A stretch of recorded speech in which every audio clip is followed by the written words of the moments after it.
What does it mean to close the financial gender gap?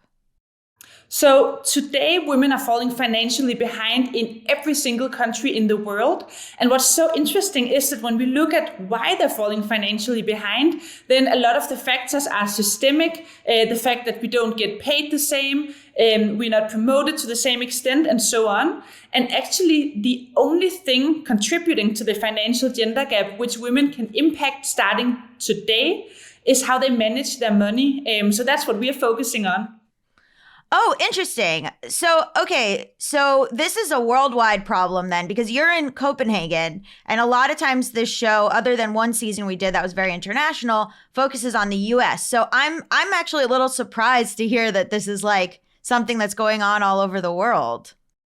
It is. We actually have paying members in 77 countries right now, including the US. So, I mean, we usually say we're not a company, we are a movement. And in the end, I mean, this is not about money, it's about freedom and independence. And that's obviously relevant to women all across the world. So when you're talking about managing money, what do you mean by that? So, I mean, actively taking charge, not just by investing, but also by budgeting, optimizing on debt, all of the things that we can all do. And then once we're ready, begin investing. And there are so many things that can be done in that regard. And most of them can be done fairly easily, actually. Yeah, so let's get into a few of those. Like, what are some of those steps that my listeners can take? So the first thing to do is, of course, to get an overview of your finances. That's really important before you invest, because the money that you will be investing will have to be money that you can afford to keep in the stock market for at least 5 years.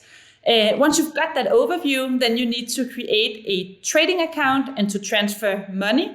That sounds like a lot of hassle, but actually it takes 5 minutes, 10 if you're slow. And then after that, it's time to make your first investment. And if you don't know what to invest in, then starting out with something that covers the world market is not the worst place to start, because then you don't go down unless the world goes down. What kind of things cover the world market? So there are investment funds and something called ETFs as well. And you can invest in some of those where they then cover a broad spectrum of companies from the world. I mean, people ask me all the time, how they identify the best stocks or the best companies. And I keep telling them it's not about the individual investment that you make. It's about the broader picture. Because actually, if we just look at the past 93 years, then the average stock market return has been 10% per year. And what that means is that you don't need to know how to handpick the best stocks. You just need to know how to get on that wave and ride it. And you do that by having a diversified portfolio and investing in the world market. Yeah, I mean, we kind of tend to start obvious here, and we just did we just did an episode about ESG funds. So can you give like a one sentence what an ETF is? So an ETF is a fund that invests in an index, so in a category of stocks. And that could be based on geography or industry, but it's just something that invests in a category. Okay, so when someone puts their money in the account, then they have to then invest that money, which is a mistake a lot of people make. And then you can't look at it every day and worry, right? Like, what do you do next?